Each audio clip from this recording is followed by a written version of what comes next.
There are two tools that really help with analysis and planning for action. One of them is called working and not working. And when you look at the working, not working tool, it really helps people problem solve. It helps with negotiation. It helps with deeper understanding.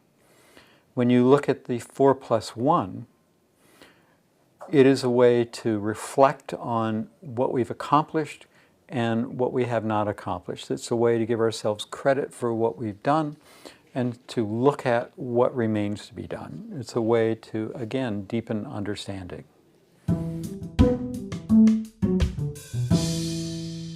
The working, not working tool is something that in some ways has been around forever. Been around since people started saying, well, what are the pros and what are the cons? Because part of what you're looking at is what's working and what's not working. Benjamin Franklin, crossing the Atlantic, wrote about how to do the pros and the cons and to give them weight. So it's been around for literally hundreds or even thousands of years. But what we've found is that you have to look at what's working and not working from different perspectives.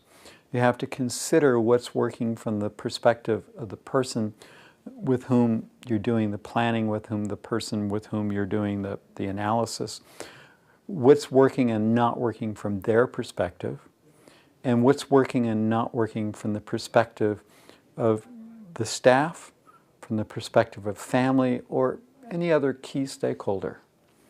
You need to be able to capture the different perspectives. And you need to be able to focus it in.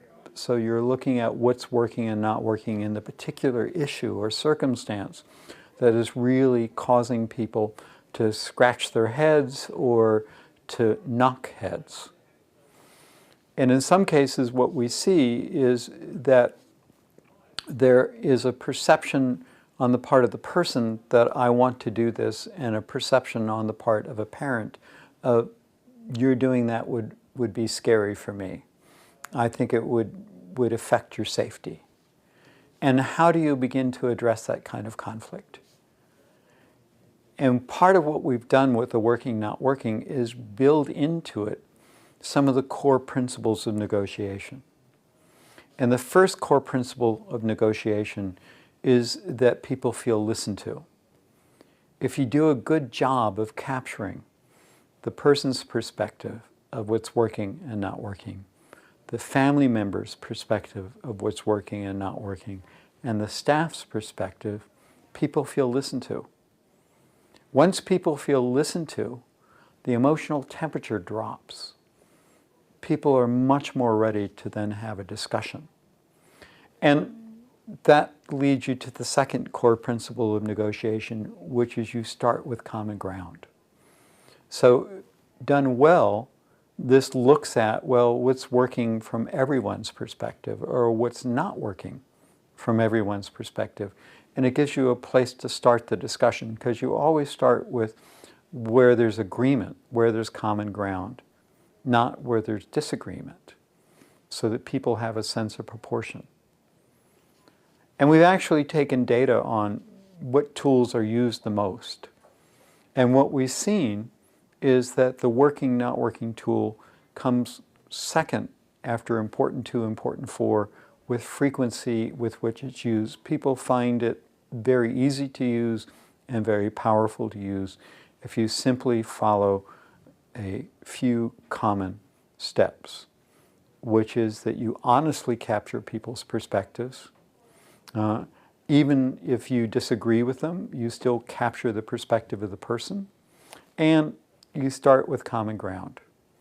The third core principle of negotiation that's present is not built into it. You have to remember it, and that's called being unconditionally constructive, which means that no matter how tempted you are to take sides, you don't.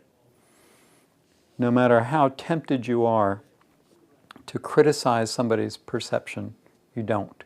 And that you take things such as safety and break them down so that people can really look at them. And when you get done with this kind of analysis, you'll find that solutions will pop up from the people with whom you're working. That if you facilitate this well, you don't have to come up with the solution. That the people that are actually looking at this will start to come up with very constructive suggestions and ways to move forward.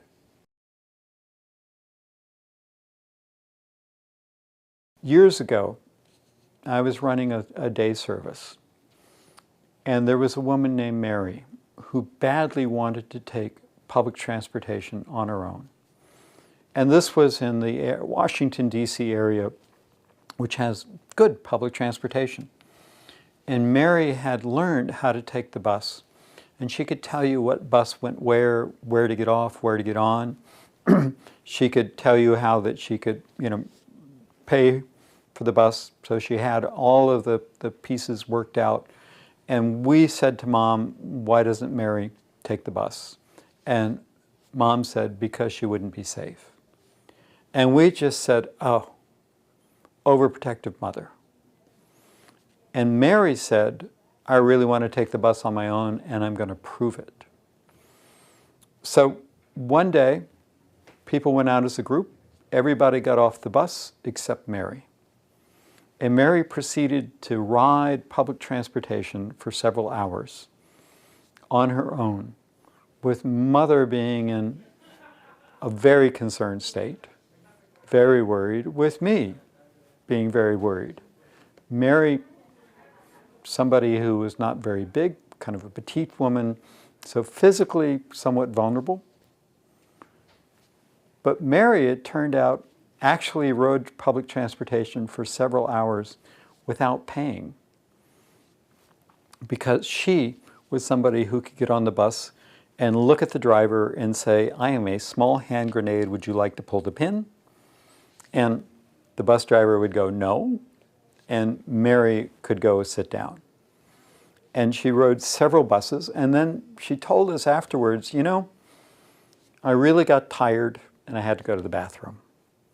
So she convinced a driver of one of these big public transit buses to take her home as if it were a cab. And she successfully arrived at home. And the crisis was over. And the very next day I met with Mom and I said, so Mary has proven to us that she can ride the buses safely by herself. Is this now a settled issue? And Mom said, no. And she then trusted me enough to tell me that Mary is somebody who had been molested a few years earlier by a fellow who had convinced her to come with him to some place. And Mary was still vulnerable to a sleazy guy. But because we hadn't done that working and not working sort, because we hadn't done that kind of analysis, Mom had not been in a place where she could share what she really meant by safety. And once we were able to say, well, let's take a look at it in this framework. Let's take a look at what's working and not working from Mary's perspective and from yours perspective. Then we could say, well, what Mary really wants to do is not take the bus by herself. What she wants to do is take the bus without staff, without somebody supervising her in that overt way. So I said to Mary's mom, well, what if she took the bus with Stephanie? Stephanie was somebody else who used services. And Stephanie was pretty aggressive about making sure that nobody messed with her or the people that she was friends with. And Mom heard that and she said, well, if she was with Stephanie, she'd be safer than she would be with your staff. And so we found a way for Mary to get what she wanted and to be safe at the same time, and for Mom to feel comfortable.